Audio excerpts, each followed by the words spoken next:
gente. Cerca de 150 personas se han suscrito. Generalmente contamos con un 60% de participantes, con lo cual vamos a esperar un poquito más y hay 5 comenzamos. Como siempre os pediremos que tengáis las cámaras apagadas, los micrófonos apagados y cuando alguien al final en la parte de debate quiera participar, estaremos encantados de que abra cámara y micrófono y que pregunte o que dé alguna opinión si tiene sentido. Esperamos 2 minutos entonces. Gracias.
Bueno, vamos a comenzar. Buenas tardes de nuevo a todos. Muchas gracias por confiar en nosotros y por apuntaros a todas estas iniciativas que pretenden ser muy divulgativas y muy formativas.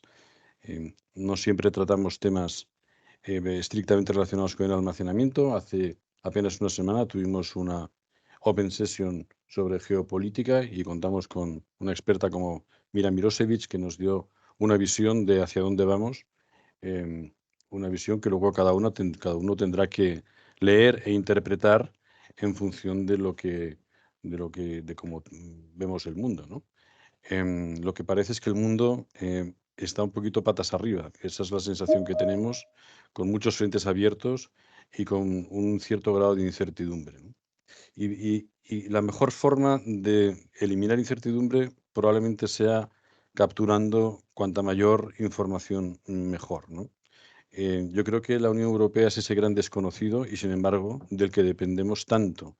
Y por eso hemos querido hacer una Open Session precisamente que nos permita conocer realmente cómo funciona la Unión Europea, em, qué nos estamos jugando en estas elecciones, qué timings, qué va a suceder después, ¿no?, de las elecciones y qué timing y con qué escenarios tenemos que barajar y cómo esto va a afectar a la Carta Verde, al proceso industrial en el que Europa se ha embarcado y, bueno, también podremos abordar alguna pregunta que vosotros tengáis en claro, ¿no?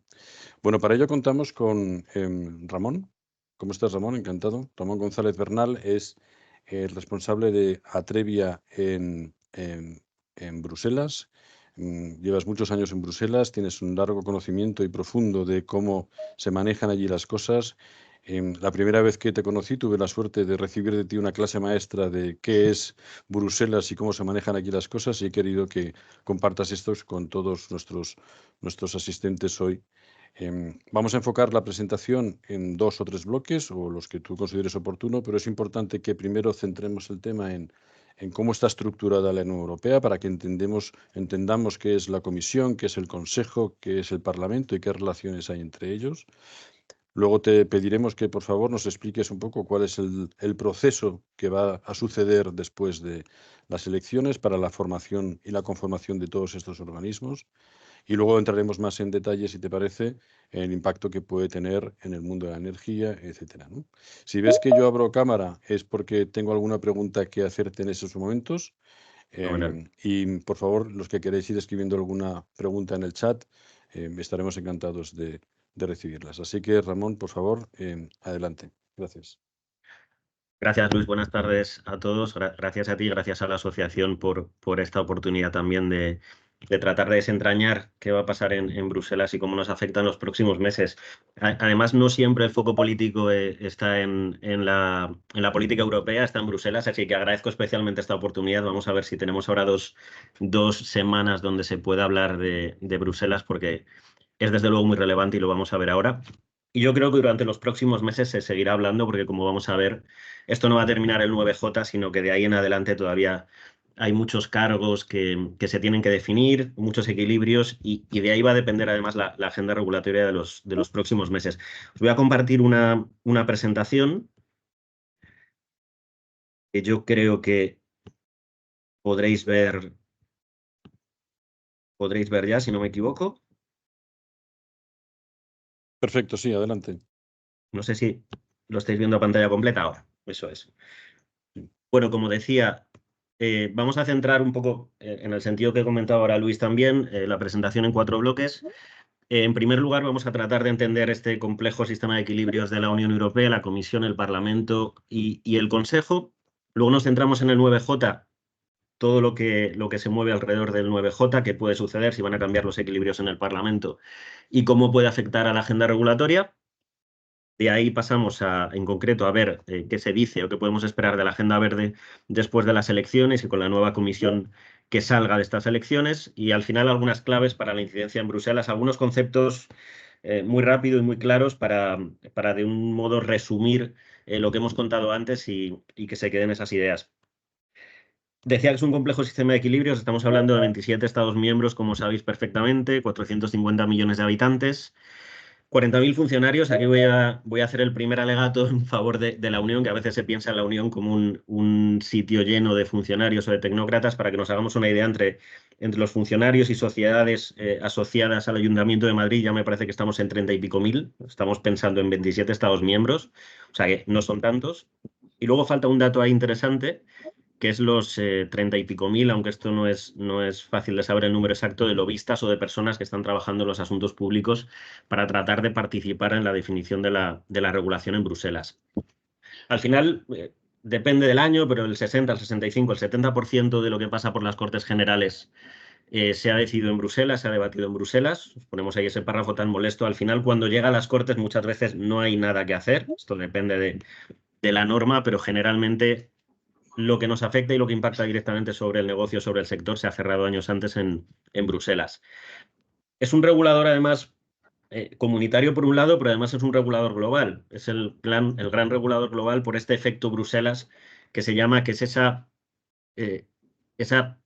facilidad, o no esa facilidad, sino esa necesidad, más bien, que tienen las empresas a nivel global de adaptarse a las normas europeas, aunque sea para acceder a un mercado como el europeo, con un poder adquisitivo muy alto, o sea porque incluso otros reguladores, otros países, adaptan sus normas a esas regulaciones que han salido desde Bruselas. Así que es un regulador comunitario, pero con una vocación global, que es uno de los poderes que ejerce principalmente la Unión Europea sobre el resto del mundo.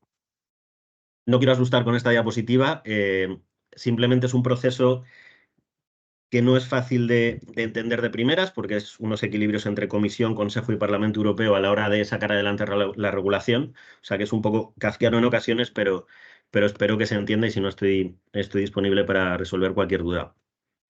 Voy a pasar rápido, pero contar las claves de las instituciones en primer lugar, de cada una de las instituciones, y luego vemos cómo se relacionan entre ellas de una forma más gráfica, que creo que será útil.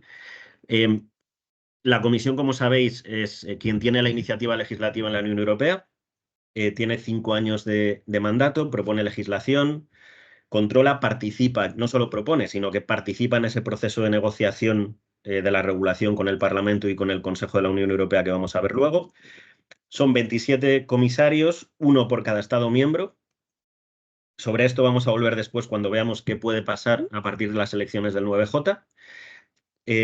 Y esto es algo además sobre lo que hay debate en Bruselas, porque según se pueda ir produciendo una ampliación de la Unión Europea, ya se produjo una ampliación grande hacia el este hace no tantos años, hay muchos planteamientos sobre si es efectivo, es eficiente tener a 27 comisarios, uno con cada cartera, porque es verdad que en la última comisión ya hemos tenido algunas carteras que eran difícil de entender exactamente cuáles eran las competencias que caían sobre ellos. Os he puesto ahí españoles clave. Luego vamos a abordar un poco cuál es el papel o la presencia de España en la Unión Europea, si es mejorable o no. Tenemos ahí a directores generales como Daniel Calleja y Ana Gallego y a Cristina Lobillo, que os sonará más porque está en la Dirección General de Energía de la Comisión. Tras la Comisión Europea, que tiene esta iniciativa legislativa, el Consejo Europeo quizá es lo más visible, es donde se reúnen los primeros ministros, donde quizá llega más información a España en ocasiones, porque son quienes fijan las orientaciones políticas, que luego se transforman en iniciativas por parte de la Comisión o en regulación que van a debatir entre Comisión, Parlamento y Consejo, como decía. No hay que confundir el Consejo Europeo, esto es importante, con el Consejo de la Unión Europea. O sea, el Consejo Europeo es una configuración que se reúne de una forma mucho menos habitual y donde están los primeros ministros, presidentes, primeros ministros de los estados.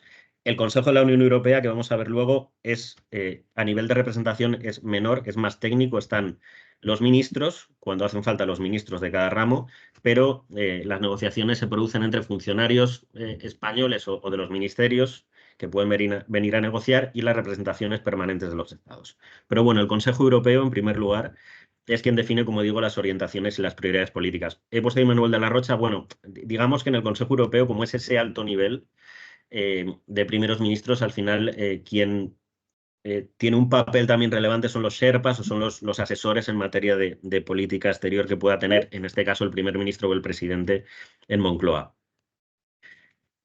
En el Consejo Europeo, que vamos a ver después que va a cambiar también su titular, no sé si os acordáis para aquella frase mítica de Kissinger, si no me equivoco, pero se ha utilizado muchísimo de quién se pone al teléfono si llamo a la Unión Europea, ¿no? Con esta codecisión y estas distintas instituciones. No sabíamos o no se sabía desde el exterior o no se tenía claro cuál era el líder al que llamar. En este caso ha sucedido algo en los últimos años que casi quién se pone al teléfono hemos pasado a un quién llama por teléfono, porque ha habido un equilibrio y una relación compleja, digamos, entre el presidente del Consejo Europeo, Charles Michel, belga, con la presidenta de la Comisión, Ursula von der Leyen.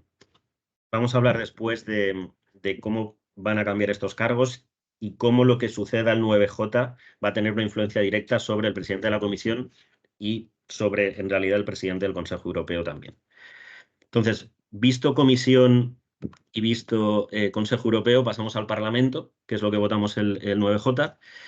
Efectivamente, la única asamblea supranacional de elección directa en el mundo. Es la única institución que es elegida directamente por los ciudadanos, directamente, como digo, pero indirectamente elegimos también Comisión Europea, incluso Consejo Europeo. Tiene, por supuesto, funciones legislativas, funciones presupuestarias y tenemos una serie de españoles clave. He puesto algunos de los que lideran las listas electorales o de los que lideraban ya en los últimos 5 años la actividad legislativa por parte de los partidos con representación en España. Veis ahí algunos como Nicolás González Casares, que por ejemplo en el ámbito de la energía ha tenido un papel muy importante como ponente de la regulación relativa al mercado eléctrico.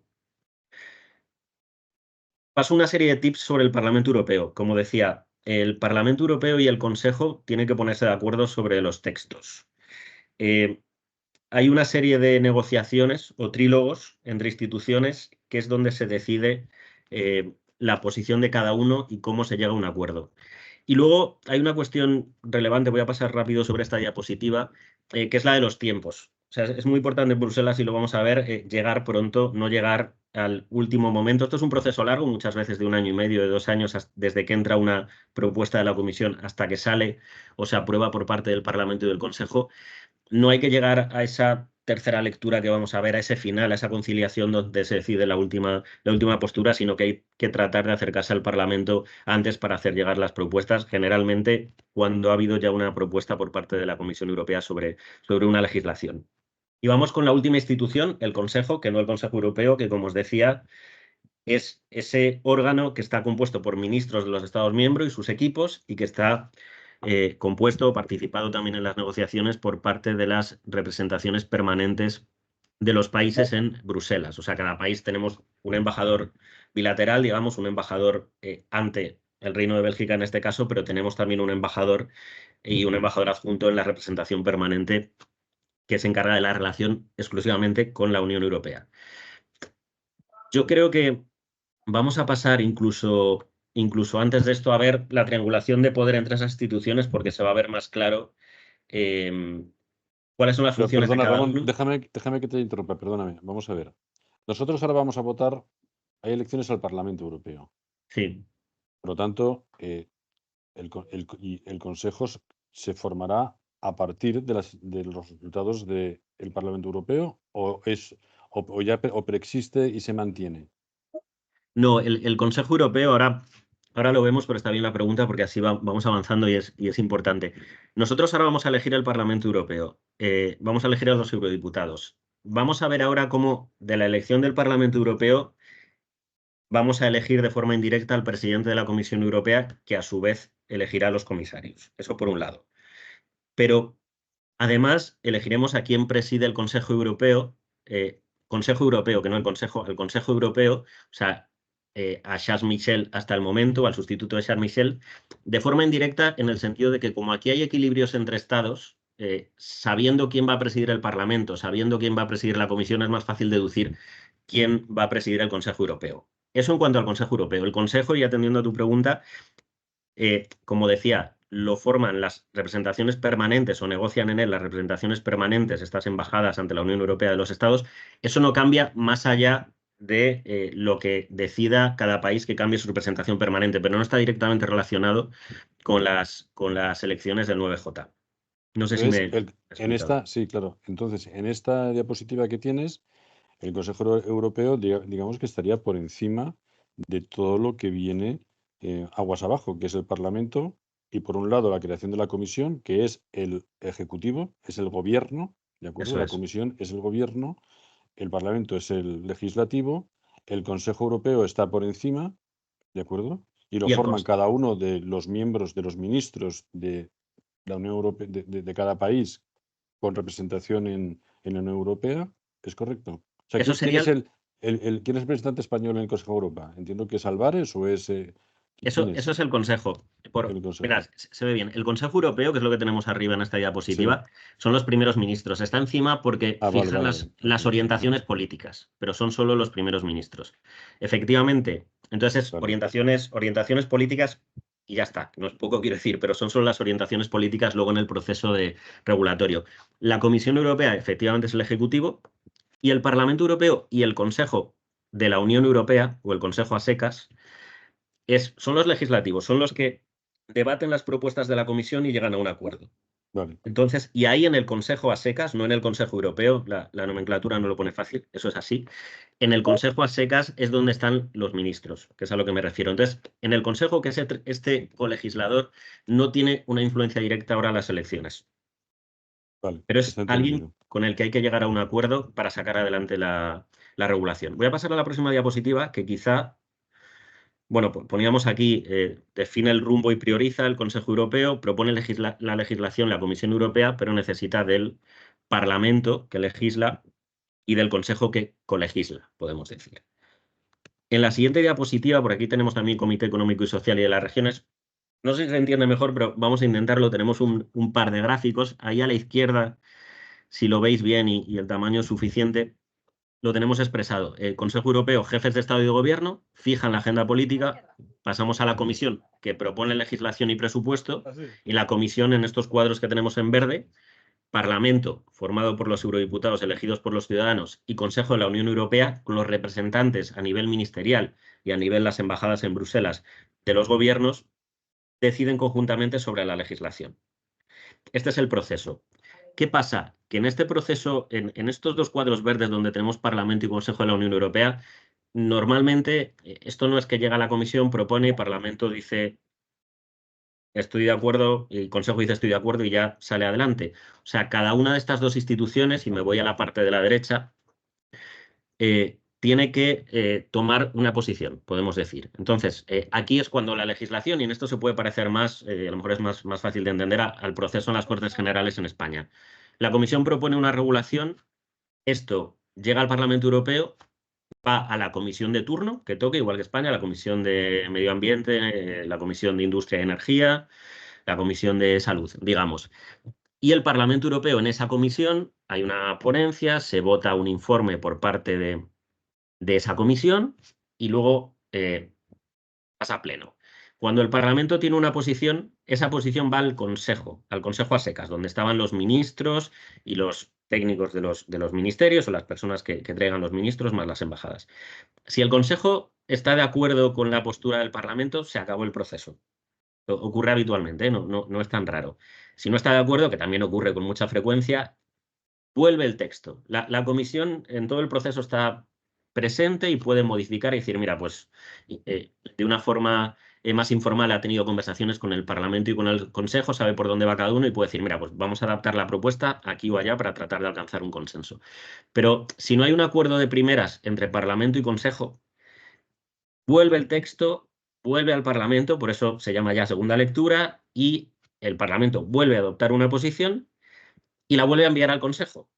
Y el Consejo dice, venga, ahora ya estoy de acuerdo, con lo cual se publica, se aprueba y se publica en el Diario Oficial de la Unión Europea. Si no hay acuerdo en segunda lectura, nos vamos a tercera. Como veis, se dan muchas oportunidades. La tercera ya entra una cosa que se llama Comité de Conciliación, pero bueno, es más o menos similar. Hay diálogos entre las instituciones, hay, digamos, que se hace un círculo más cerrado de negociación y se trata de alcanzar un acuerdo sobre el texto. Si no se alcanza el acuerdo en esta tercera lectura, normalmente la legislación siempre sale en primera o en segunda lectura, no nos vamos hasta tercera lectura, pero sucede. Si no hay acuerdo en esta tercera lectura, en estas terceras negociaciones, la legislación cae. No sé si se ha Sí. entendido. Ahora, ¿Quién tiene la iniciativa legislativa? ¿Solamente la comisión? la comisión. O sea, el Eso Parlamento es. no puede proponer, porque sabes que El, los grupos parlamentarios pueden proponer en las Cortes españolas, por ejemplo, ¿no? Pero en Bruselas el único que tiene la iniciativa legislativa es la comisión. puede proponer a la comisión, sí, que adopte, pero generalmente toda la legislación viene de la Comisión Europea. Todo Vale. parte de la Comisión Europea. Y el segundo paso, por lo tanto, en las diferentes lecturas, pero el segundo paso es el legislativo, es el Parlamento, y de ahí pasa al Consejo. Y el Consejo es el que tiene la última palabra. Sí, porque ese es el orden. O sea, es Parlamento, Consejo, o sea, Comisión, Parlamento, Consejo, Parlamento, Consejo, podemos decir Parlamento, Consejo. Sí. Finalmente se tiene que aprobar en pleno, el acuerdo final se tiene que votar en pleno del Parlamento, por supuesto, y luego se tiene que votar en el Consejo. Pero se puede aprobar algo en el Pleno con mayoría y que luego el Consejo Lo eche atrás. lo eche atrás. Y Vale, puede, o sea, es que necesitas el vale. acuerdo de los dos. O Y sea, el por eso Consejo es. está formado, recuérdanoslo, por un miembro de cada país, ¿verdad? Sí, eso es. O sea, quiero decir, por equipos o sea, el Consejo, para que nos hagamos una idea, nosotros, España ha tenido en el segundo semestre de 2023 la presidencia del Consejo de la Unión Europea. Vale, vale, vale. Durante esos 6 meses, tú lo que presides, como estáis viendo, es uno de los dos colegisladores, podemos decir. O sea, estás presidiendo al Consejo, que hace falta porque para sacar cualquier iniciativa hace falta el Consejo de la Unión Europea. ¿Esto quiere decir que se decide lo que dice el país que ostenta la presidencia? Por supuesto no. Simplemente es una función que es más de guiar las negociaciones que, por supuesto, de imponer la postura del país. Pero sí que te deja jugar con qué metes en la agenda, qué retrasas en la agenda, etcétera. Durante el segundo semestre de 2023, mercado eléctrico, que decíamos antes, Nicolás González Casares, eurodiputado del PSOE, era el ponente del mercado eléctrico. Pues él era el encargado de presentar esa posición negociada en comisión por parte del Parlamento. Esa posición del Parlamento luego se lleva al Consejo y es el Consejo, en este caso, en el segundo semestre de 2023, liderado por Teresa Rivera. ¿Por qué? Porque la presidencia era de España. Claro. Pues ahí coincidió que teníamos un ponente de mercado eléctrico español que además coincide con una presidencia española del Consejo, pero que necesitabas el acuerdo de ese Consejo que en este momento estaba liderado o guiado por España para que saliera adelante la regulación. Perfecto. Vale, si os parece, Esto es significativo. Os he puesto el ejemplo de la directiva Rider. Os pongo cuidado con lo que lees porque en España y en todas partes, pero muchas veces se leen estos titulares del Parlamento Europeo aprueba la propuesta de directiva Rider europea. Creo que es un buen ejemplo. Diciembre del 22. Entonces tú esto lo lees y dices, bueno, pues perfecto, pues ya se ha aprobado la directiva Rider, así que me imagino que se aprueba, voy a ver qué dice y cómo me afecta, ¿no? Pongamos si eres una empresa del sector. Pero luego resulta que un año más tarde, y en medio hay más titulares, te encuentras que la UE cierra la norma. Dices, pero si esto yo había leído yo que era en el 22. Bueno, pero es que luego además en febrero del 24 lees que se desmorona, con lo cual puedes decir, yo había leído que se aprueba, luego que se cerraba ya de una vez y ahora se desmorona. Lo único que pasa en estos titulares es, si volvemos a la diapositiva anterior, es que cuando dicen el Parlamento Europeo aprueba la propuesta de Rider europea, es que a lo mejor estábamos en primera lectura. Y entonces, sí, el Parlamento Europeo aprueba eso, pero es que queda que el Consejo diga algo. Y entonces, en este caso, lo que pasó es que no me voy a enrollar con este tema, pero precisamente había problemas en el Consejo, en este caso porque Francia estaba poniendo problemas, algún otro país también, y no había una posición clara por parte del Consejo, con lo cual, por mucho que el Parlamento apruebe, no va a entrar en vigor algo hasta que no haya este acuerdo. Finalmente se aprobó, pero es un buen ejemplo y esto sucede de forma habitual. Así que hay que tener cuidado con estos titulares, porque cuando lees el Parlamento Europeo aprueba, no pensemos que es que esto ya, pues a lo mejor a partir del 1 de enero entra en vigor, sino que tiene que haber una publicación oficial en el Boletín Oficial de la Unión Europea. Y si no, por lo menos leer que el Consejo aprueba finalmente X regulación, porque como el Consejo es el que tiene la última palabra, en este caso sería más fiable. Yo creo que en esto voy a pasar un poco más rápido porque luego vamos a hablar de cuáles son los momentos interesantes para incidir en la regulación. Vamos ya con las elecciones del 9J. Os cuento algunas de las claves. Por una parte, pasamos de 705 eurodiputados a 720. Esto está previsto en los tratados. Esto es una cuestión de un aumento demográfico, entonces se produce un nuevo reparto de escaños que en el caso de España pasamos de 59 a 61. ¿Por qué pongo ahí 54? Bueno, en las elecciones de 2019 en realidad teníamos 54 eurodiputados.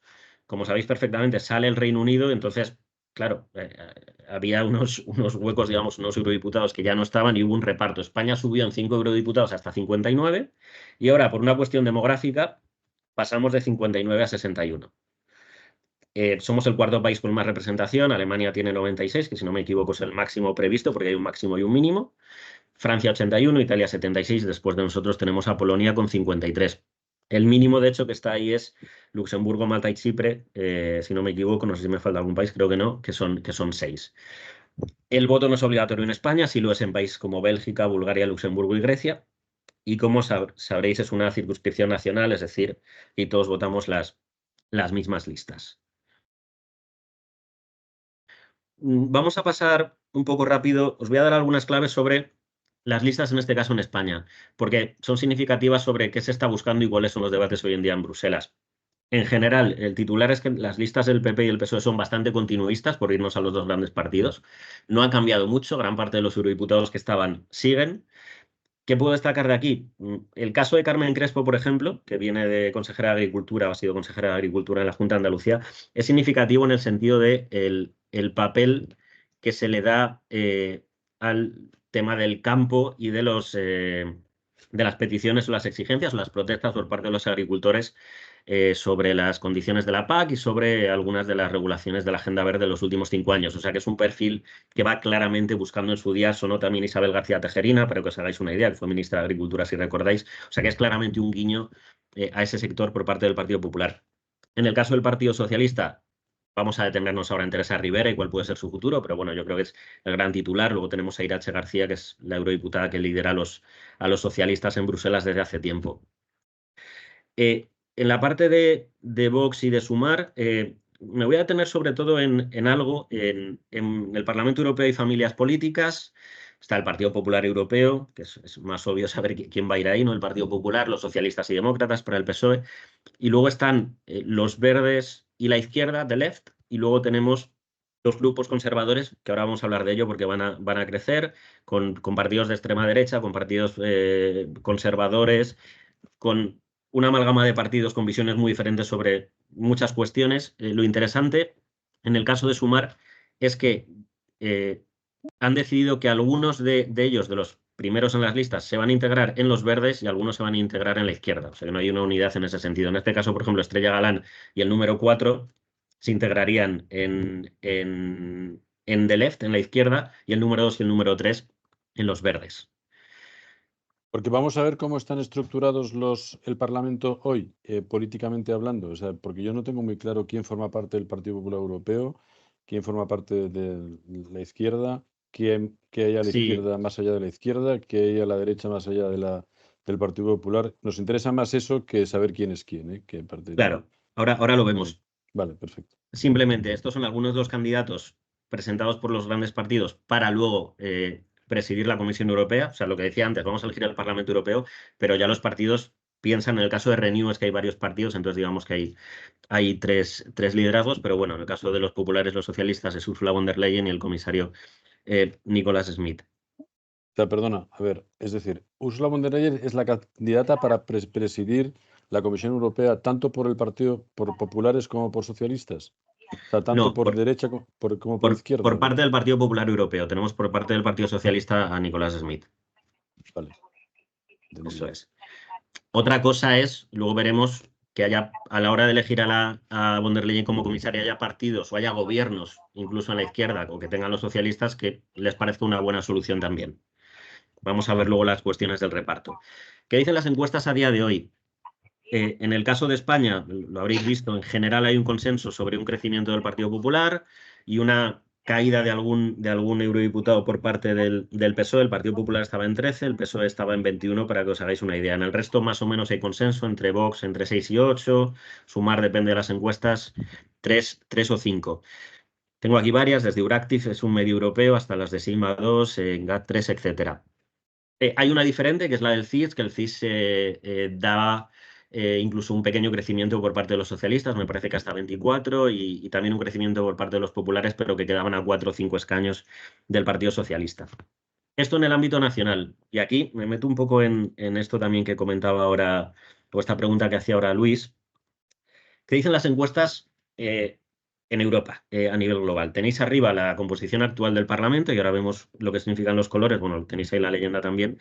Y luego la proyección, esto es complicado porque claro, es una proyección sobre también las encuestas nacionales de cada estado, son 27 estados. Es complicada, pero bueno, hay unas tendencias que se ven bastante claras. ¿Qué vemos?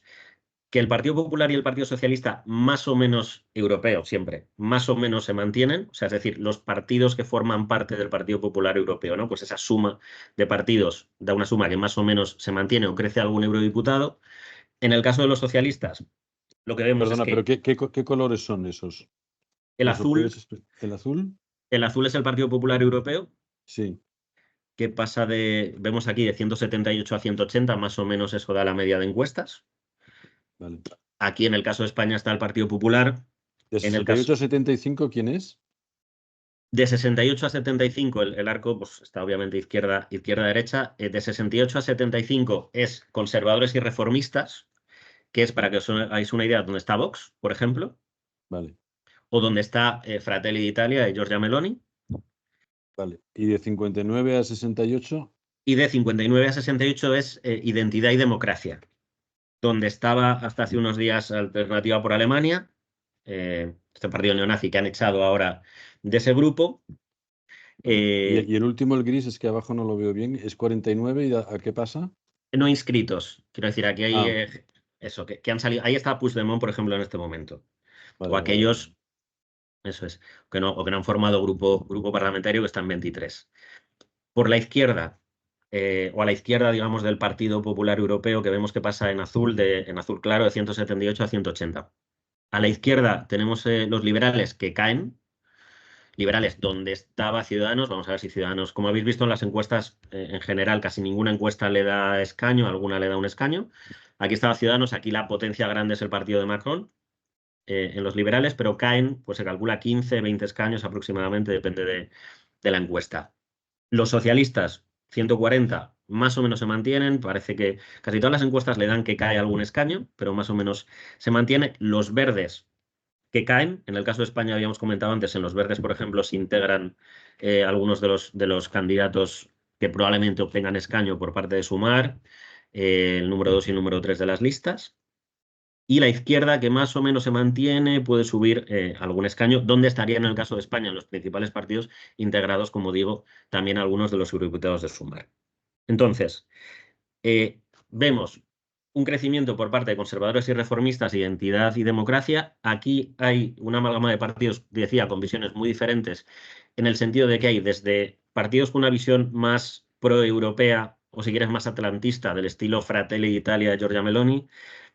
Tienes partidos más euroescépticos, tienes partidos, aquí están también los polacos de Paz y Justicia, tienes la Lega Norte, en el caso de Identidad y Democracia también de Matteo Salvini, tienes en Identidad y Democracia negro, los que suben de 59 a 68, también al partido de Le Pen. Entonces, lo que se espera es un crecimiento muy claro de conservadores y reformistas e Identidad y Democracia. Todos estos partidos a la derecha del Partido Popular en distintos grados hacia la derecha del Partido Popular. Aquí hay un debate sobre hacia dónde va a mirar el Partido Popular a partir de ahora, el Partido Popular Europeo. En el caso de Bruselas, tradicionalmente ha habido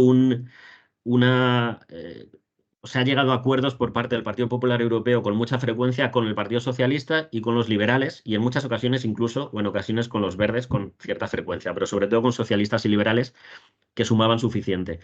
Este crecimiento de conservadores y reformistas, identidad y democracia, vamos a ver hasta dónde llega, pero es posible que, y hay un debate, o ha habido un debate en los últimos meses dentro del Partido Popular Europeo, sobre si había que acercarse a estos partidos a la derecha del Partido Popular o había que tratar de priorizar esa coalición o esa coalición de consenso, esos acuerdos de consenso que se ha alcanzado sobre grandes temas tradicionalmente en Bruselas con los socialistas y con los liberales. Vale, Aquí, escucha, perdón, sí. sí. No, es que el objetivo no es hacer especulaciones políticas, ¿eh? Lo que nos interesa es saber la estructura, cómo funciona, ¿no? Entonces, elecciones en 9J. ¿Qué va a pasar después?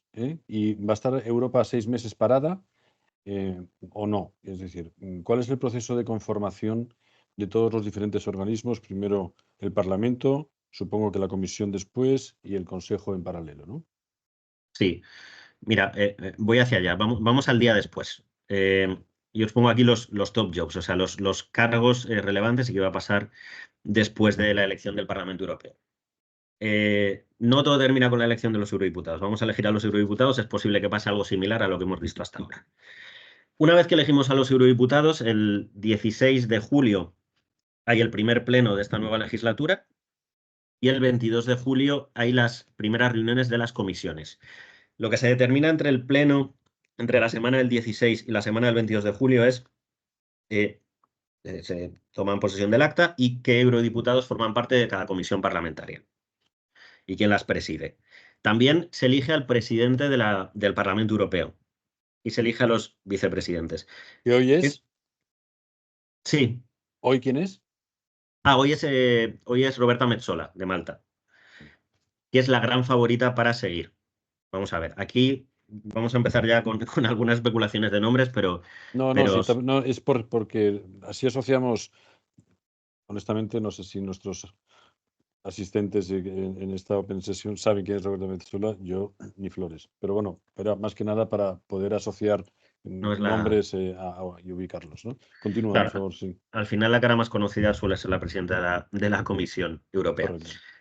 Roberta Metsola, que es quien preside ahora, lo que se va a elegir entre el 16 y el 22 de julio es quién forma parte de las comisiones y quién preside el Parlamento Europeo. Es relevante quién preside el Parlamento Europeo en el sentido de que es uno de los llamados top jobs que veíamos antes, uno de los principales altos cargos o de los altos cargos que desbloquean o que determinan quién forma parte del resto. Es decir, Roberta Metsola es del Partido Popular Europeo. Si el Partido Popular Europeo es el grupo más votado, que todas las encuestas apuntan a que sí, lo más probable es que Roberta Metsola siga siendo presidenta del Parlamento Europeo, con lo cual uno de los grandes puestos en la Unión Europea, dentro de las instituciones, presidente del Parlamento Europeo, estaría ocupado por alguien del Partido Popular y de Malta. Esto es relevante. Ya tenemos un color político y un país, porque estos son unos equilibrios que a la hora de nombrar cargos son relevantes. EUCO informal. EUCO es European Council, o sea, Consejo Europeo, que si os acordáis no es el Consejo de la Unión Europea. Consejo Europeo es los primeros ministros, los que hacen las orientaciones políticas. Hay un Consejo Europeo informal el 17 de junio, una reunión, una cena, de hecho, obviamente con reuniones de trabajo alrededor, el 17 de junio. Esta es la siguiente fecha clave.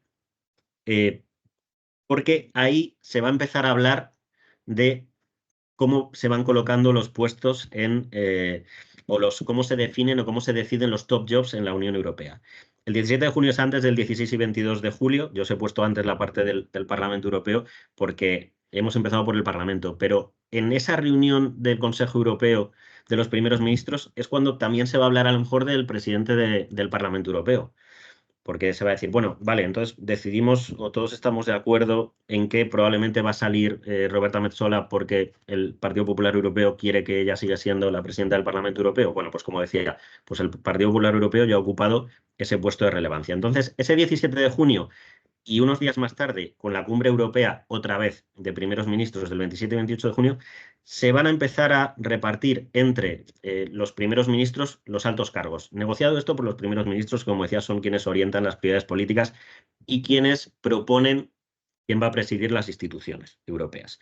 Entonces, en esos días, entre 17 de junio, 27 y 28 de junio, los primeros ministros pueden llegar a un acuerdo sobre quién va a presidir el Parlamento por un lado, aunque luego lo vote el Parlamento, quién sería el candidato para la Comisión Europea y qué estados están a favor y qué estados no están a favor. ¿Dependerá del resultado de las europeas? Sí, si gana el Partido Popular Europeo, lo más probable es que el Partido Popular Europeo se quiera quedar con la presidencia de la Comisión. Pero para presidir la comisión, ¿te refieres? Para presidir la Comisión, que es el gran Vale. puesto y el que tiene más visibilidad y el que por eso todos conocéis, porque al final es el presidente del Ejecutivo o del Gobierno Europeo.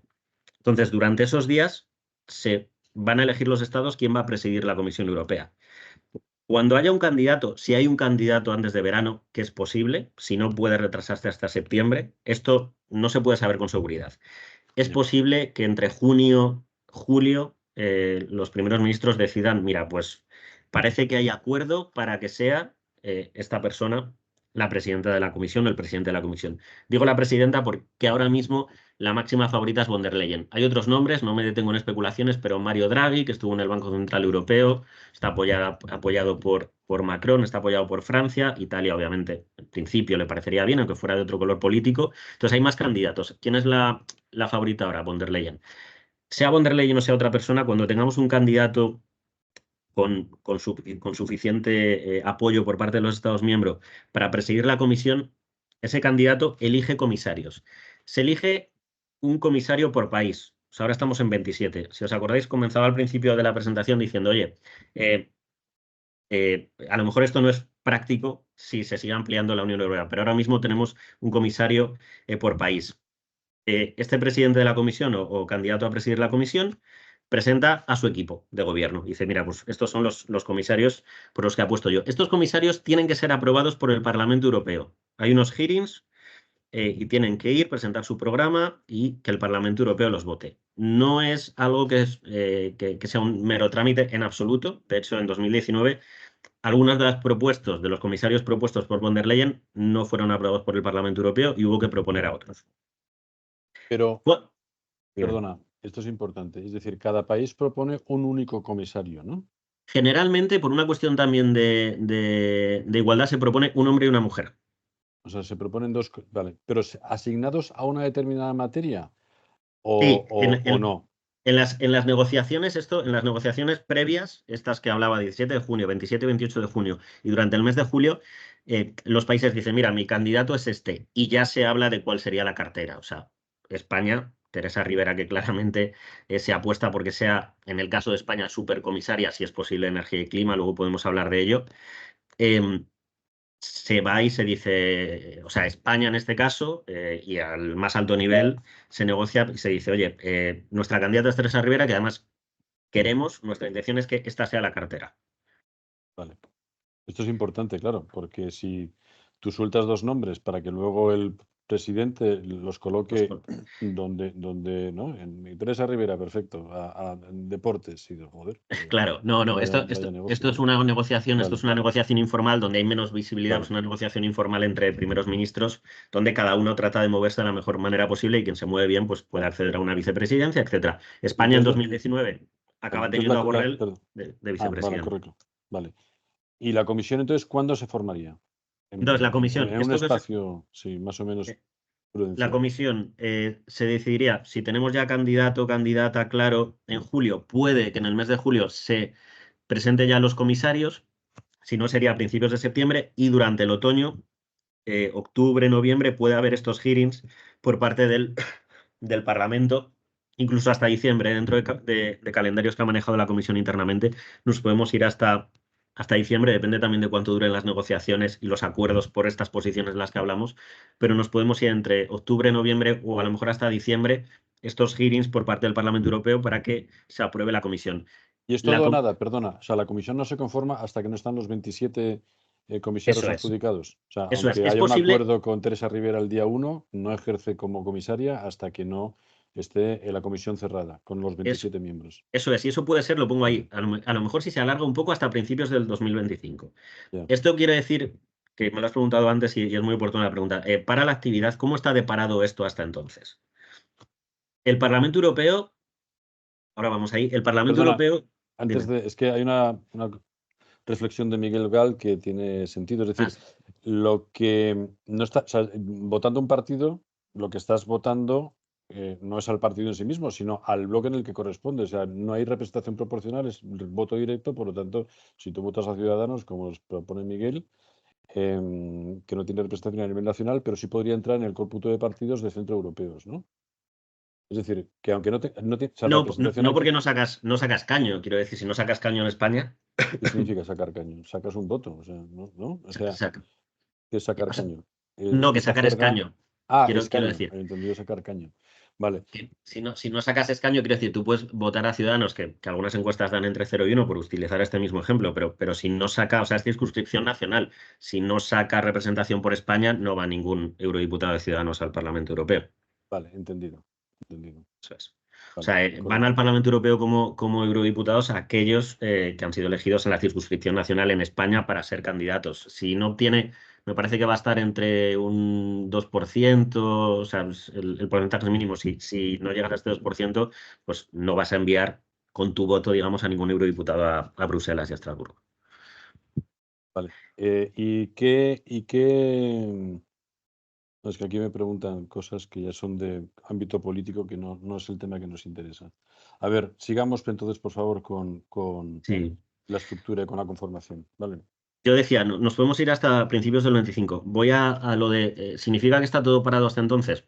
El Parlamento Europeo ahora sí. O sea, en cuanto al Parlamento Europeo está parado, como sabéis, están en campaña, tenemos las elecciones, 16 de julio, primer pleno, 22 de julio, primeras reuniones de las comisiones, actividad real de empezar a trabajar dosieres, nos vamos a después de agosto. O sea, a partir de septiembre, digamos, comienza la actividad de forma efectiva en el Parlamento Europeo. Consejo de la Unión Europea. Prácticamente con Net Zero Industry Act, que no sé si ha sido ayer, cuando finalmente el Consejo lo ha aprobado, si no me equivoco, ya no queda nada que quedara de esta legislatura pasada, que como el Consejo es el último que da su ok a la regulación, como hemos visto antes, pues es el último que está cerrando temas ahora, pero no hay regulación por parte ya del Parlamento hasta que nos planteemos en septiembre. Comisión Europea. Perdona, entonces el Net Zero Industrial Act está aprobado por el Consejo y por lo tanto que se publique en el BOE de la Unión Europea y ya está. Está cerrado, efectivamente. No está pendiente de una ulterior aprobación por parte del nuevo Parlamento, el nuevo Consejo, etcétera, ¿no? No, está aprobado por parte del Consejo, si no me equivoco, ayer. Sí. Sí, correcto. Entonces, comentaba, Comisión Europea. Se retoma la actividad parlamentaria, o sea, en el Parlamento Europeo a partir de septiembre. Puede haber negociaciones, o sea, puede haber trabajo por parte de la Comisión Europea a la hora de definir cuáles son las grandes líneas para los próximos años, porque pensemos que cambian los comisarios, pero los niveles técnicos no cambian tanto, ni los directores generales, con lo cual se va trabajando y se va avanzando alguna de las líneas que puede haber para la próxima legislatura. Ahora, la hoja de ruta y las prioridades para la próxima legislatura las presentará la presidenta o presidente de la comisión durante el próximo otoño, y esas nuevas iniciativas a lo mejor no empiezan a arrancar hasta 2025 por parte de la Comisión Europea. Es decir, esas propuestas legislativas, que si recordamos la Comisión tiene la iniciativa legislativa, no llegaría hasta principios del 25, siendo muy optimistas, finales del 24. ¿Vale? Voy a ir... Creo que me estoy alargando un poco, voy a tratar de ir rápido, si no, oye Luis, me guías, si no vamos al grano. Teresa Rivera, lo hemos comentado ya en parte, o sea, hay que tener claro algo que es que se inició la legislatura en 2019 con la Agenda Verde como gran prioridad. Es verdad que luego pasó lo que pasó y pasó el COVID y ha pasado Ucrania, aunque ahí la Agenda Verde ha tenido un papel. Esto no es 2019. ¿Por qué pongo esto? Porque la competitividad es el gran tema en Bruselas para los próximos 5 años. Y lo que se sabe, que no es mucho, ahora lo veremos, pero lo que se sabe es que si se ha pasado de una legislatura de formulación de políticas verdes y de regular mucho, vamos a pasar a una legislatura de implementación y donde probablemente la regulación verde se vea o disminuya. Esto es lo que ha dejado caer tanto von der Leyen o lo que han dejado caer algunos partidos políticos. Os pongo aquí demasiado combativa. Bueno, esto sí es entrar un poco en especulaciones, pero es verdad que por el conocimiento que tenemos de las opiniones también de algunos altos funcionarios, hay que ver cómo encajaría un papel o un perfil como el de Teresa Rivera en la nueva comisión von der Leyen, si es von der Leyen. Quizá hay parte de la industria que puede no verla con buenos ojos o hay parte de incluso de la nueva comisión que puede entender que es demasiado ambiciosa en sus objetivos cuando estamos pasando de una legislatura de agenda verde a una legislatura de competitividad. Pongo ahí con qué nos conformamos. Vamos a ver qué pasa con quién preside la comisión, cómo negocia también nuestro gobierno, a qué cargo podemos acceder, si efectivamente la máxima ambición o se entiende que es la prioridad del gobierno es tratar de tener una vicepresidencia de la Comisión Europea fuerte que incluso aglutine energía y clima, o como lo quieran llamar, o, energía y transición ecológica, veremos la denominación. Si eso es factible o si tenemos que buscar otro perfil. Si buscamos otro perfil, habría que ver, claro, Teresa Rivera tiene un perfil muy, muy específico. Entonces, si no accedemos a eso, pues habrá que ver qué plan B tiene España para tener un puesto de relevancia en la próxima Comisión Europea.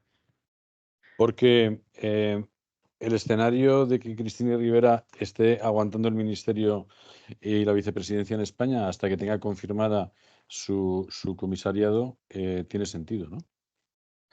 Bueno, lo que pasa es que Teresa Rivera va en las listas electorales. Ya, pero ella no tiene por qué renunciar a ser ministra. Es decir, ella puede ser Puede, ministra y ser, ¿no? Incluso siendo eurodiputada podría ser compatible con ser ministra. sí, o sea, puede mantenerlo hasta que, si no me equivoco, sí, puede mantenerlo hasta que se decida cuál es su cargo, que bueno, no nos vamos a ir hasta enero, obviamente, sino que estas negociaciones, como decía antes, o sea, en realidad, si hay un ok por parte de quien sea presidente de la Comisión Europea y se ha llegado a un acuerdo entre los estados o entre los primeros ministros para este reparto, pues a lo mejor está claro si ella tiene realmente opciones de ser vicepresidenta, pues a lo mejor si todo fuera bien a finales de julio, o sea que no nos tenemos que ir tan lejos. Otra cosa es que queda la aprobación por parte del Parlamento Europeo de su candidatura. Generalmente cuando no se aprueba de su candidatura, no, de su cargo como vicepresidenta o como comisaria de energía y clima, pongamos. Normalmente cuando no hay una aprobación por parte del Parlamento es por unas cuestiones más de conflictos de intereses, etcétera. O sea, no es habitual que se eche atrás un comisario, pero sucede. Vale, Sucede pues en la última de los 27 con 1 o 2, para que os hagáis una idea. vale, nos Esto pide Franco Di Persio saber qué diferencia o por qué competitividad es alternativo a Agenda Verde. Yo creo que la pregunta va, al menos como yo lo entiendo, que es complementario. No sustituye uno a otro, debería ser complementario, ¿no? No, Eh, totalmente, totalmente. Simplemente, digamos que la gran prioridad era la agenda verde en la legislatura 19-24. Por supuesto que hay que ser competitivo a partir de una agenda verde, pero digamos que la competitividad, desde luego, entra en muchos otros sectores más allá de aquello relacionado únicamente con, que es muy amplio, pero aquello relacionado con la sostenibilidad, con la agenda verde. Quiero decir, cuando pero, hablamos de competitividad, sí, hablamos del sector de defensa, de telecomunicaciones, de muchos sectores. pero por ejemplo, el Net Zero Industrial Act, que tiene incluidas las baterías como un bien estratégico sobre el que Europa tiene que tener una cierta autonomía Encaja industrial. perfectamente. ¿Estamos hablando de proteccionismo o estamos hablando de incentivos para la competitividad? ¿Tú ves a Europa tomando posiciones como Estados Unidos o desde tu atalaya en la que estás en Mira, Bruselas, cómo lo ves? Atalaya suena muy ambicioso. Yo, mira, va a depender mucho desde la Comisión von der Leyen, si hay una Comisión von der Leyen, creo que estamos yendo a una cuestión más de incentivos. El tema de cómo entendemos la autonomía estratégica o la competitividad, que es un camino de llegar a esta autonomía estratégica de la que se habla tanto, efectivamente, depende de cómo la entiendas. Entonces, aquí tenemos partidos que son más partidarios y que pueden definir, y gobiernos que pueden definir la hoja de ruta de la Comisión para los próximos años, que entienden la autonomía estratégica más como un proteccionismo, y hay partidos y gobiernos que pueden entenderla más como una búsqueda de partners fiables en el exterior. Entonces, no sé Vale. si he respondido un poco a la pregunta, pero Sí, está ese equilibrio. Generalmente, en el caso del proteccionismo, bueno, se está mueven bien. mucho en estos grupos conservadores y reformistas, identidad y democracia, que veíamos antes, o más en una ala un poco más euroescéptica. Os he puesto algunos de los principales perfiles españoles en la Unión Europea, pero creo que es importante, sobre todo, centrarme en cuál es el papel de España en la Unión Europea o cómo se nos ve desde fuera. Se nos ve como fiables, pero muy relacionado con con el segundo concepto que os pongo ahí, con la segunda idea que os pongo ahí. Tradicionalmente sin perfil propio. Era un país bastante previsible en sus votaciones, pero generalmente seguía a los grandes países. Ha tenido un papel de cierto protagonismo, es verdad, en esta legislatura y durante el semestre de presidencia, porque se ha avanzado en muchos dosieres y ha tenido un perfil importante, por ejemplo, en el caso de Teresa Rivera, que está bastante reconocida en Bruselas desde un punto de vista técnico. Y es que el buen nivel técnico también es algo de lo que se suele hablar respecto a los representantes españoles en las instituciones. Hablo aquí también de la Comisión Europea o de los representantes que tenemos diplomáticos y técnicos cuando participan en reuniones en el Consejo de la Unión Europea. Nos faltan perfiles técnicos de alto nivel en los gabinetes y nos falta más representación en las direcciones generales, porque tenemos esencialmente dos, en consumo y en asuntos jurídicos, que es Daniel Calleja, que fue en parte padre del Pacto Verde Europeo, pero que ahora está director general de Asuntos Jurídicos, que es, la verdad, una dirección general menor. Vamos a ver a qué podemos acceder en 24-29. La gran apuesta por parte del gobierno español, ya lo hemos hablado, es Teresa Rivera y esta vicepresidencia fuerte de Clima y Energía. Perdona, ¿y qué significa en gabinetes? ¿A qué gabinetes te refieres? En gabinetes de los comisarios. Ah, vale, o sea, formar parte de la estructura de gobierno de cada uno de los comisariados. Claro, eso es. Y Como por España no. ejemplo Cristina Lobillo, por ejemplo. Cristina Lobilla está de directora general adjunta dentro de la Dirección General de Energía. Eh, Aquí hablo incluso en los gabinetes en el sentido de jefes de gabinete, etcétera, que son muchas veces los que desbloquean temas. Y muchas veces es muy útil acercarte directamente a los jefes de gabinete. Aquí no sucede en Bruselas que si el comisario europeo es letón, su jefe de gabinete es letón, sino que se tira también de perfiles técnicos que controlen mucho de cierto sector en Bruselas. Y ahí a España le falta representación en los gabinetes. Y no son cargos políticos, son técnicos comerciales del Son Estado, cargos son los políticos, abogados del... tienen total libertad para elegirlo, pero es verdad que en el caso de Bruselas se tira mucho de perfiles que lleven tiempo o que tengan una relación con las instituciones. Perfecto. Vamos terminando entonces los últimos 10 minutos. El tema a mí me Sí, interesa mucho y mientras haya temas y preguntas, seguimos. Pero a ver si en 10 minutos terminamos. Venga. venga, voy a tratar de ir rápido, pero encantado de responder a vuestras preguntas. Hemos tenido una legislatura 2019-2024 cargada, no he tratado de hacer un chiste con esto, simplemente hay mucha regulación que tampoco me voy a detener porque la conocéis probablemente mejor que yo. Y tenemos aquí consultores especializados en estos temas. Yo no soy un especialista, pero sabéis perfectamente que en materia de energía ha habido mucha regulación en el periodo 19-24, sea eficiencia energética en edificios, reglamento de baterías y residuos de baterías, que esto viene del principio de la legislatura en un principio, reforma del mercado eléctrico que se hace ahora en el 23. Decía eficiencia energética e industria de cero emisiones netas, que, como decíamos, acaba de aprobar el Consejo de la Unión Europea. Después de este 19-24, ¿qué podemos esperar? Aquí siento no poder dar muchas respuestas porque, como comentábamos antes, la hoja de ruta de la Comisión Europea para el periodo 24-29 la van a empezar a presentar a partir de septiembre, cuando, si hay, desde finales de julio, principios de septiembre, tenemos, como digo, un candidato que tiene el apoyo suficiente y presenta su programa y sus comisarios. Lo que tenemos son declaraciones, discursos más o menos vagos, diciendo nos vamos a centrar en competitividad, como digo, en autonomía estratégica, en defensa, en digitalización. Y ya os he comentado un poco que dentro de autonomía estratégica hay estas dos posturas de vamos hacia... Esto significa más proteccionismo, esto significa buscar aliados pero fiables en el exterior, ¿no? Que es la posición más que presentaría una comisión liderada por von der Leyen. ¿Qué podemos saber respecto a los manifiestos de los partidos políticos a escala europea, sobre todo de los partidos políticos españoles en materia de energía? Si habéis tenido la oportunidad de echar un vistazo a los programas, muy poco. os pongo aquí algunos párrafos y no penséis que hemos sido unos vagos y hemos dicho, venga, con este párrafo ya está. Es que prácticamente no hay nada. O sea, tenemos algunas iniciativas, el Partido Popular de una forma muy general, porque es verdad que tiene un programa, ha presentado un programa muy pequeño de forma oficial, que habla de destacar importancia de la transición energética y la inteligencia artificial como fuentes de oportunidades industriales y económicas. El Partido Socialista, que tiene un programa más amplio en esta ocasión, habla de forma concreta de impulsar la investigación y desarrollo de sectores estratégicos como energías renovables, baterías o coche eléctrico. Y Sumar tiene un programa con algunas menciones en materia de energía, pero muy vagas, tampoco tiene cosas muy concretas. Habla de cuestiones como eliminar la nuclear y el gas de la taxonomía verde europea. Y esa es casi una de las principales propuestas que hay. Entonces, como veis, no tenemos un conocimiento porque no existe. Por una parte, la regulación del periodo anterior prácticamente se ha cerrado toda con esto que quedaba ayer y tenemos, hasta que no sepamos la hoja de ruta y el programa que presente el presidente o presidenta de la Comisión Europea para los próximos 5 años, o que se empiecen a hacer propuestas por parte de la Comisión o que el Parlamento Europeo empiece a trabajar a partir de septiembre, es verdad que no tenemos mucha visibilidad sobre lo que se va a mover todavía Vale. durante los próximos 5 años. No sé si está Manu Mostaza. Manu, ¿estás ahí conectado? Estoy Bueno, aquí, vale. Bueno, Manu Mostaza es nuestro politólogo de referencia. Con de él guardia. compartimos el otro día la sesión con Mira Milosevic. Haz una foto, Manu, de qué nos espera. Una Bueno, foto optimista en la medida de lo posible, ¿no? nada, una foto muy rápida. Es un placer escuchar a Ramón, que es compañero y amigo. Coincido en gran parte de lo que ha señalado. Mira, solo discreparía en una cosa, porque no nos ponemos de acuerdo él y yo ni en Madrid ni en Bruselas. Solo discreparía de una cosa, y creo que no es ser optimista o pesimista.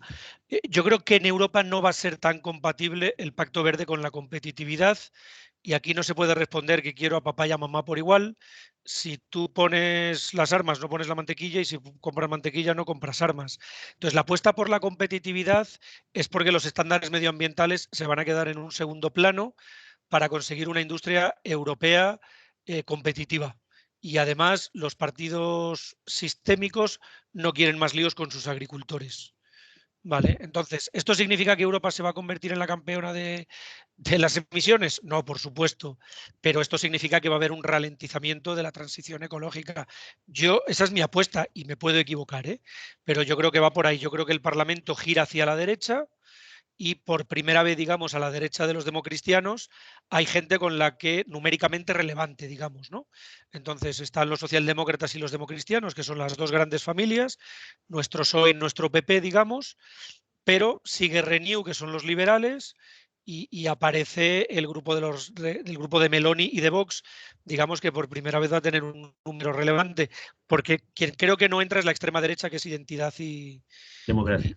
y democracia, ¿no? Oye, Entonces, y yo creo que Alvise la Pérez, que foto nos lo ha cambia. preguntado antes Pablo Monuera, Alvise Pérez, ¿en qué familia política caería? Bueno, lo normal es que caigan los no inscritos, excepto que Ramón me diga otra cosa, No, porque no es totalmente. un proyecto político. Hay alguna encuesta que le da un escaño, incluso alguna entre 1 y 2, he llegado a leer, Sí, normalmente iría a los no inscritos, sí. Ya, sí. perfecto. Oye, y 3 temas, y con esto terminamos. Unión Europea versus Ucrania versus Israel y versus Trump, ¿no? ¿Qué puede suceder, ¿no? ¿Y cómo quedaría España con las decisiones que ha tomado en este sentido? Yo le dejo la respuesta a Ramón, Luis, pero cada una de esas preguntas da para un seminario en sí mismo, ¿eh? No, lo sé, pero por eso te pido una frase, un titular. Bueno, primero Ramón y luego yo lo complemento mejor. Es el que Yo, está sobre el terreno. mira, os diría, respecto a Trump, y por lo que nos llega, hay preocupación, desde luego, si hay una victoria de Trump el próximo noviembre. Em, Aquí varias cuestiones que preocupan en el caso de una victoria de Trump. Por una cuestión, las cuestiones arancelarias que hemos visto en el anterior mandato de Trump, esa mirada proteccionista que puede afectar a muchos sectores en Europa. Y hay otras dos cuestiones. Por un lado, si habéis seguido un poco la actualidad también política en Estados Unidos en el último mandato, los republicanos han puesto o han tratado de poner muchas trabas a lo que se destinaba económicamente para proveer de armas y de armamento y de fondos a Ucrania. Así que puede haber un cambio en la administración Trump después respecto a la mirada hacia Ucrania, y tenemos que ver cómo responde a eso la Unión Europea y si hay una mayor implicación. Porque, permitidme este pequeño inciso, tema competitividad de agenda verde, no es por discutir con mano en absoluto. Yo creo que es compatible, de hecho, o sea, hablamos antes, ¿es compatible una cosa con la otra? Sí, pero tiene razón Manu en una cosa que a lo mejor yo no expresé bien. Los fondos hay los que hay, quiero decir, y también ya no solo el impulso regulatorio, sino que vamos a ver dónde se destina más o menos dinero. Y defensa puede ser una de las grandes prioridades. De hecho, se habla incluso que haya un comisario de defensa. Von der Leyen ha dicho que si ella gana lo va a haber, un comisario de defensa, probablemente suena el ministro de defensa polaco, seguramente sería de un país del este de Europa. Entonces, a lo que voy, hay una derivada, una preocupación por temas comerciales, habría una preocupación por tema Ucrania, y luego vamos a ver, desde luego, el enfoque de una posible administración Trump respecto a Israel, ya que también últimas decisiones o acercamientos de la administración Trump respecto a Israel o respecto a Arabia Saudí y algunos otros estados tampoco gustaron en Israel, pero eso es algo que también preocupa en Bruselas. No sé, Manu, si me he dejado algo que No, quieres. yo fíjate, para las personas que nos acompañaron la semana pasada con Mira Milosevic, yo respondo a la pregunta de Luis con una metáfora que me pareció muy buena de Mira Milosevic, ¿no? Europa se ha despertado, la guerra de Ucrania la ha despertado, pero ahora se tiene que levantar de la cama. Y levantarse de la cama exige tomar decisiones en materia industrial, en materia de defensa. Trump, si gana, no va a ser una ayuda porque él cree que no se está pagando la defensa gratis a los europeos, e Israel es un tema muy polémico en Europa, pues por el papel de Alemania, digamos, ¿no? Entonces, digamos, levantarte de la cama y salir a la vida, pues exige afrontar contradicciones que hasta ¿Por ahora qué? ¿Por el Europa papel de vivía muy Alemania? cómoda. Bueno, porque Alemania, desde lo que pasó en el Holocausto, es el gran defensor europeo del Estado de Israel y de sus políticas, y está alineado de manera incondicional con Israel. Y esto, claro, pues para otros países europeos o para otros gobiernos, más que países como en este caso el español, pues es un tema que genera incomodidad y fricciones, ¿no? Pero afrontar esto es parte de ser un actor internacional. Muy bien. Hay, Bueno, oye, yo creo que como una aproximación bastante detallada de qué tenemos, ¿no? Delante, si tenemos el castillo de Kafka, ¿no? O si tenemos algo que poco a poco vamos entendiendo, yo creo que ha sido muy útil. A mí para mí lo ha sido. Espero que para las personas que nos han acompañado también lo haya sido. Vamos a ver un poco la parte más política. Hay que dejar que los acontecimientos sucedan, pero la parte estructural es importante, ¿no? Saber, oye, lo que es cada cosa, cómo se conforma, qué timing tiene por delante, cómo son los contrapesos de poder, qué papel puede jugar España y además la energía. Claro, yo creo que si el comisariado finalmente de energía lo liderara Teresa Rivera, pues quizás en esa batalla competitividad carta verde, pues hay cierto equilibrio o cierto balance a favor de la carta verde. Yo cuando digo que veo complementariedad es porque el desarrollo de los proyectos está muy bien. Ahora toca hacerlos y eso es componente local, eso es industria. Por lo tanto, para mí ya, desde mi punto de vista, si lo que se va a potenciar es mucho la industria, crear realmente un tejido industrial en los próximos 4 años, es que es lo que toca.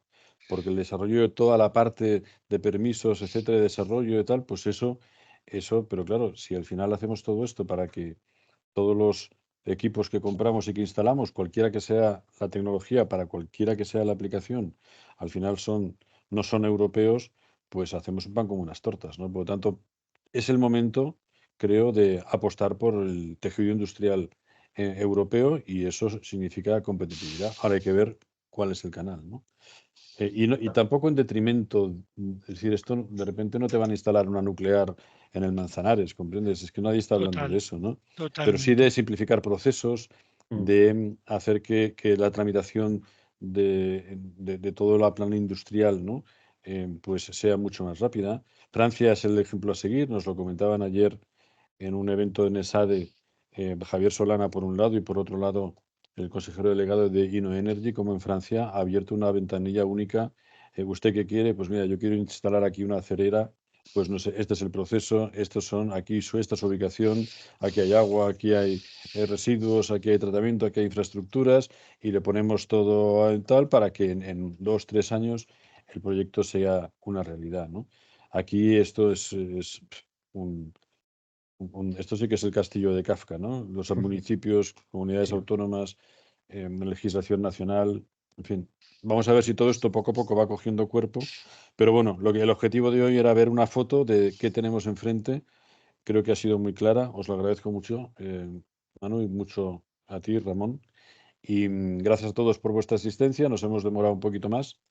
Y os recordamos que mañana tendremos una nueva sesión de actualización del modelo de negocio. Tenemos más de 500 apuntados, cifra récord, no me extraña.